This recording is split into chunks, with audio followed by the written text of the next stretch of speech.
Ça y est, la campagne 2022 est officiellement lancée, l'occasion parfaite pour Emmanuel Macron de commencer les escroqueries. Éric Zemmour nous régale, Taubira se retire, Sandrine Rousseau s'en va également du côté des écolos. Il est l'heure du 43e épisode de La Farce Tranquille.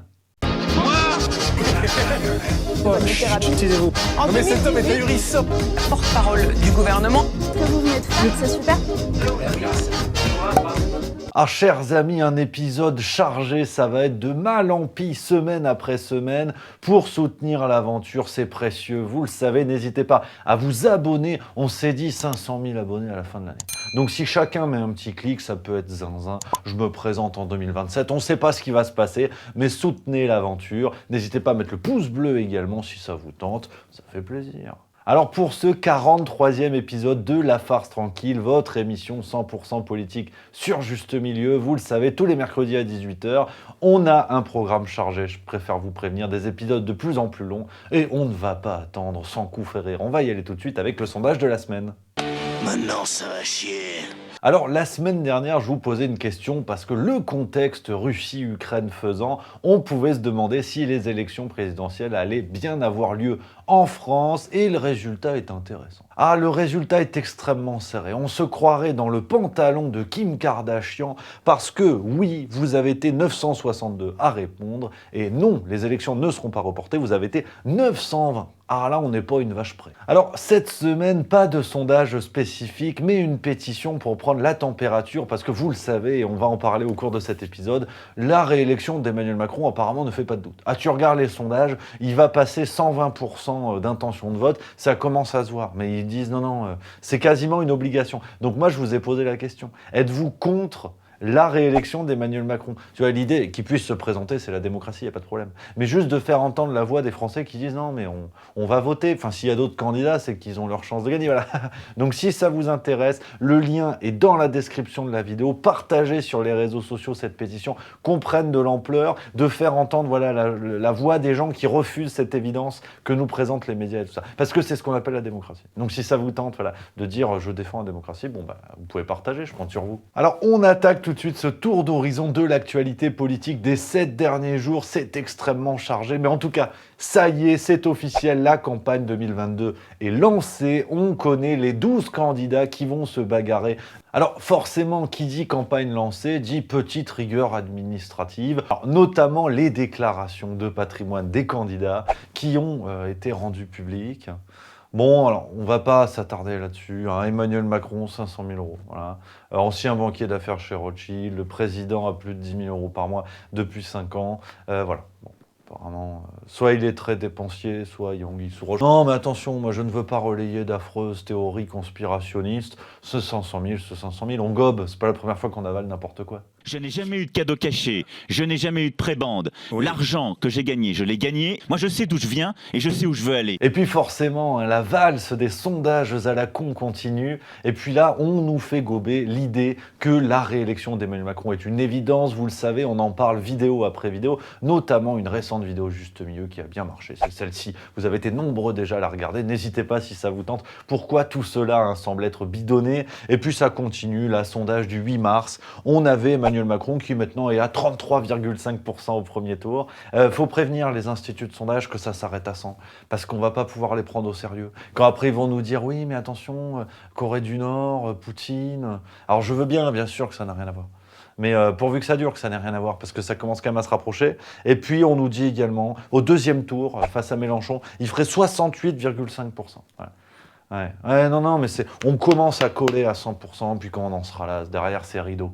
D'ailleurs, les copains, petite alerte, parce que c'est vrai que les actualités vont tellement vite. Alors, vous le savez, La Farce Tranquille, c'est une fois par semaine. Mais n'oubliez pas, on se retrouve sur Twitch le mardi et vendredi à 11h30 pour le Juste Bistrot. C'est l'occasion, avec vous, en direct, de faire un petit peu le plein d'actu sur ce qui s'est passé vraiment dans les derniers jours. Donc, n'hésitez pas. Le lien est dans la description de la vidéo. Si vous connaissez pas Twitch, il n'y a pas de problème. Vous arrivez, vous cliquez sur le lien qui est dans la description. Le mardi et le vendredi à 11h30 et vous verrez, ça se lance tout seul. seul. Ah non, c'est d'une praticité incroyable. Donc n'hésitez pas à y aller. Vous êtes de plus en plus nombreux à regarder ça. Juste milieu est là. On débriefe ensemble, il y a trop de choses. Alors on commence le petit tour avec le parti présidentiel, on en parlait, le mercato continue, dans le Figaro du 3 mars, on apprenait que Jean-Pierre Raffarin soutient Emmanuel Macron, Manuel Valls également.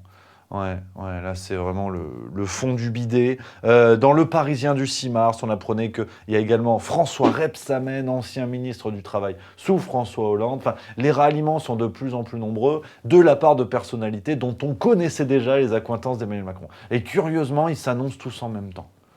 Merde, quand même! Non, j'ai pas parlé de plan de com, attention. Voilà, non mais là encore, Dimitri, je te sens circonspect, et ça ne me convient pas. Et François Rebsamen qui nous a dit qu'il restait socialiste, même en soutenant Emmanuel Macron. Voilà, c'est de la science-fiction. On a eu Emmanuel Macron qui a officialisé une candidature ce qui n'a surpris absolument personne, voilà, qu'on soit bien d'accord. C'était dans la presse régionale, sa lettre aux Français d'un vide abyssal, la radiographie du cerveau de Nabila, mais tous les journaux en ont parlé. Ah ouais, c'était la lettre que la France, que le monde attendait. Alors, on passera sur la neutralité des médias, parce que c'est vrai que il est candidat. La majorité des candidats ont fait un meeting, ont fait une apparition à la téloge pour dire qu'il était candidat. Là, il fait une lettre à toute la presse régionale qui relaie. Ouais, c'est curieux parce que tu dis il est président, et on sait pas. Mais même à Crimed, l'observatoire des médias, on peut leur faire confiance. Ils ont dit c'est pas normal quand même. Ça coince. Regarde toutes les unes. C'est beaucoup. Enfin bref, on a fait beaucoup de bruit pour une lettre finalement qui était remplie d'expressions creuses et de promesses finalement qui ne reposent sur pas grand-chose. On n'a pas le programme d'Emmanuel Macron pour 2022, mais peu importe. Et puis on a un peu moins parlé, par contre, ça je le pointe du doigt quand même, de l'affaire Nathalie Elimas. Alors ça, c'était dans le Parisien du 6 mars. Alors Elimas, c'est mignon au départ. Il y a un côté gastéropode, que tu te dis, tiens, c'est sympatoche, une limace, tu te le fous sur la gueule, ça bave. Non, en fait, elle a été... elle est partie du gouvernement, elle n'a pas été virée, c'est important. Alors Nathalie Elimas, elle était secrétaire d'État chargée de l'éducation prioritaire. Donc l'éducation quand même. Et elle a été accusée de harcèlement et de maltraitance au sein de son cabinet. C'est une certaine vision de l'éducation. Voilà, c'est en même temps on éduque, en même temps des tartes dans la gueule. Enfin, tu as failli à ta mission. T'as clair ? C'est un savant mélange et elle est partie. Elle est partie du gouvernement. Mais je pense aussi beaucoup ce matin à mes enfants qui ont très mal vécu ce week-end quand ils ont vu leur mère accusée de harcèlement. Ça, on n'en a pas trop parlé. Ça, on en a, parce que ça fait pas campagne. Les Français non, c'est la guerre, on a dit. Donc voilà. Et puis, on continue, parce que c'est vrai que La République En Marche pourrait faire 8 heures de vidéo là-dessus. C'est déjà une série Netflix, si tu veux. Une série de bandits. Mais Emmanuel Macron, il a fait son premier débat à Poissy. Ça ne t'aura pas échappé. C'était le 7 mars. Alors, Poissy, ville dirigée par le maire Carl Olive, qui est un proche d'Emmanuel Macron. Arrête. Non, mais Dimitri, tu interviens déjà trop dans cette vidéo. Alors tu vois, il a fait son speech, il connaît l'exercice au milieu de tout le monde et tout ça. À la fin, il a dit non, mais je ferai pas de débat avant le premier tour avec les autres candidats, écoute. Je ferai plusieurs formats qui prennent tous les candidats, mais après, je ne ferai pas de débat avec les autres candidats avant le premier tour. Je le reproche. Aucun président, en fonction qui se représentait, ne l'a fait. Je ne vois pas pourquoi je ferais différemment du général de Gaulle, de François Mitterrand, de Jacques Chirac ou de Nicolas Sarkozy. Ils vont vous dire que vous vous déroulez, vous avez peur. Vous voyez que je ne me déroule pas de débat. Plutôt que faire des meetings où des gens vous applaudissent parce qu'ils sont déjà convaincus, je préfère le débat avec les Français, c'est ce que je leur dois. Alors, l'argument se tient, effectivement. Aucun autre président de la Ve République ne s'était livré à l'exercice. Tu dis d'accord. On passera sur, là encore, l'expression bien sentie, parce que je ne ferai pas de débat avant le premier tour. Qu'est-ce que ça veut dire ? Est-ce que ça veut dire qu'il le fera une fois le premier tour passé, ou il le fera avant la tenue du premier tour le 10 avril ? Tu vois, oui, c'est flou. C'est flou, mais ça fait 5 ans que c'est flou. Et tu dis, cet argument, pourquoi pas ? Puis tu as entendu la deuxième partie du propos, je te le remets. Plutôt que faire des meetings où des gens vous applaudissent parce qu'ils sont déjà convaincus, je préfère le débat avec les Français, c'est ce que je leur dois. Ouais, il doit bien ça aux Français. Il leur doit bien ça, mais je ne sais pas comment il écrit doigt, parce que en fait, il y a eu un petit problème. Tu sais, il y avait 250-300 personnes à Poissy. Tu dis des Français, comme ça, qui ont vu de la lumière, qui sont rentrés, qui ont posé des questions. Alors, des questions qui étaient quand même bien polissées, pour un président qui ne peut pas se déplacer sans se faire taper ou se faire insulter, et il y a besoin d'un cordon d'environ 25 km de force de l'ordre pour éloigner des gens. Mais c'est pas la question. À Poissy, les gens étaient de bonne humeur. Et en fait, on a appris, et c'est France Inter qui nous a révélé ça, donc service public, le 8 mars, qu'en fait, il y avait des fiches avec les personnes présentes. Ouais, il y avait les questions qui étaient écrites en amont, ouais. Ouais. Ouais, en termes de transparence, là, on est bien, là. Enfin, voilà la vision, si vous voulez, du débat d'Emmanuel Macron. Donc apparemment, il ne veut pas débattre avec les autres candidats, mais il ne veut pas débattre avec les Français. Enfin, des Français qui auraient, qui poseraient de vraies questions. Non, faut que ce soit quand même calibré. The show must go on. Et puis, on a eu l'inénarrable Gabriel Attal qui a réenchéri sur France Inter le 8 mars et qui, concernant le débat d'Emmanuel Macron avant le premier tour, écoute ce qu'il a dit. Parce que imaginez, dans un débat à 12 candidats, vous avez une égalité de temps de parole. Vous avez un président de sortant qui est au milieu. Et vous imaginez assez bien que vous avez d'autres candidats qui vont tous chercher leur moment de confrontation avec le président, en interpellant le président. Emmanuel Macron, il n'a pas de problème pour être interpellé. Mais encore faut-il qu'il puisse répondre. Dans ce débat à 12, vous auriez donc... c'est un problème de format, pas de principe. Vous auriez donc 1h50 d'interpellation du président et 10 minutes pour le président pour répondre. Ça veut dire que matériellement, il n'aurait même pas la possibilité de répondre aux questions qui lui seraient posées.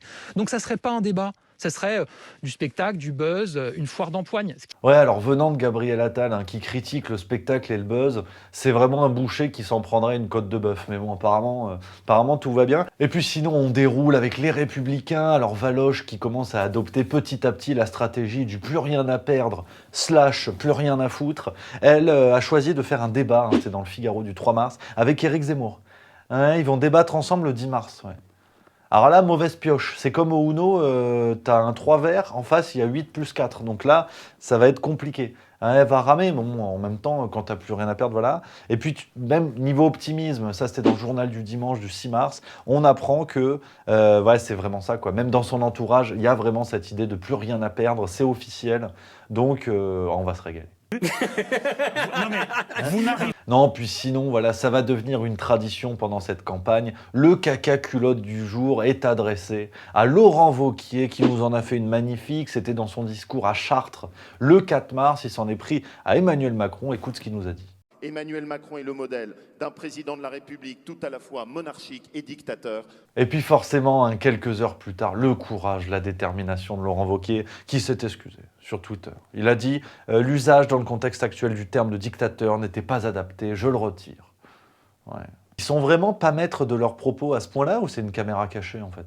Non, puis en plus c'est con, parce que Lolo, pour une fois que quelqu'un pointe le doigt sur les vrais problèmes, parce que toujours dans sa conférence, là à Chartres, et puis il est cité par le Figaro du 5 mars, le mec met le doigt là où ça fait mal. Il a dit dans cette campagne, attention, tout est fait pour que vous n'ouvriez pas les yeux. Le Covid d'abord, l'Ukraine ensuite. Tout est fait pour que vous ne puissiez pas faire les vrais diagnostics.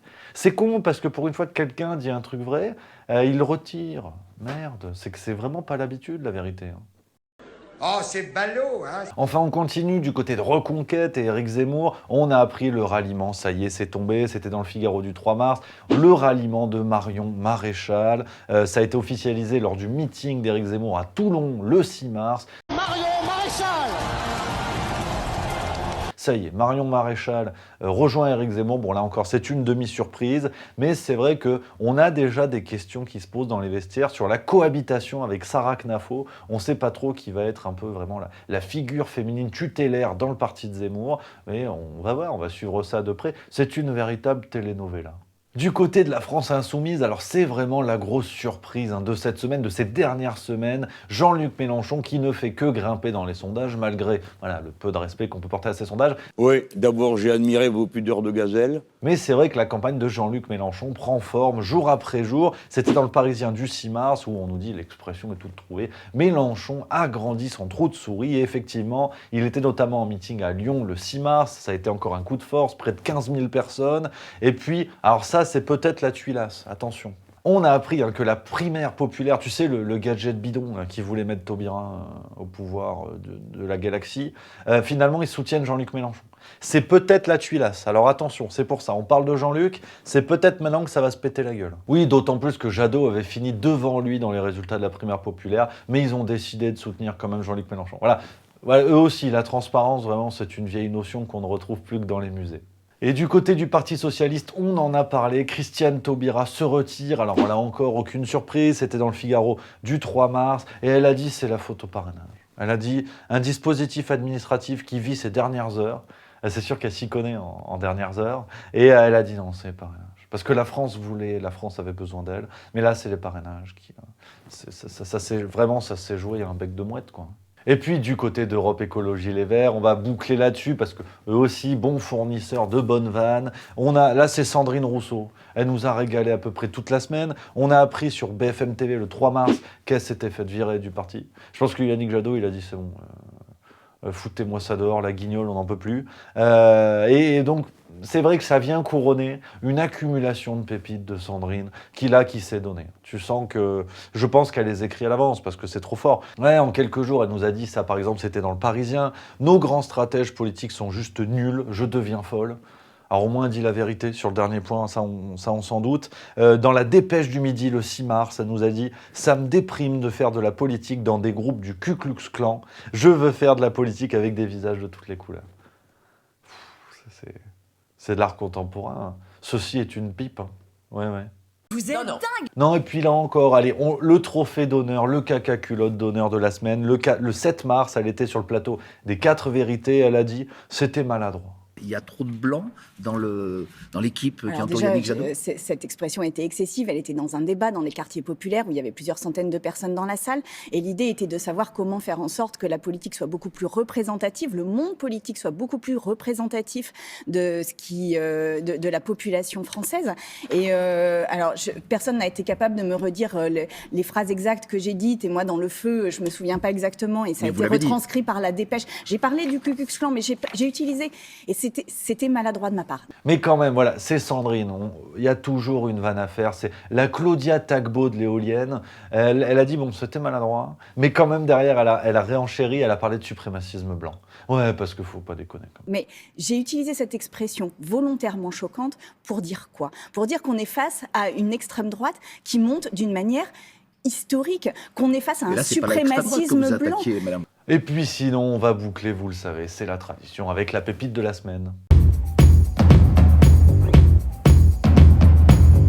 Alors cette semaine, on a Quotidien, l'émission qui continue de traquer les punchlines Valérie Pécresse. C'est un choix pas du tout partisan, mais peu importe, c'est pas la question. C'est vrai qu'ils font un bon boulot là-dessus. C'est con qu'ils le fassent pas sur les autres, mais c'est pas le sujet. Les punchlines de Valoche. Bon ben voilà, merci à Quotidien de nous avoir recollé tout ça. C'est que du plaisir. La sécurité, ce sera pour vous, et l'insécurité pour les voyous. Ouais.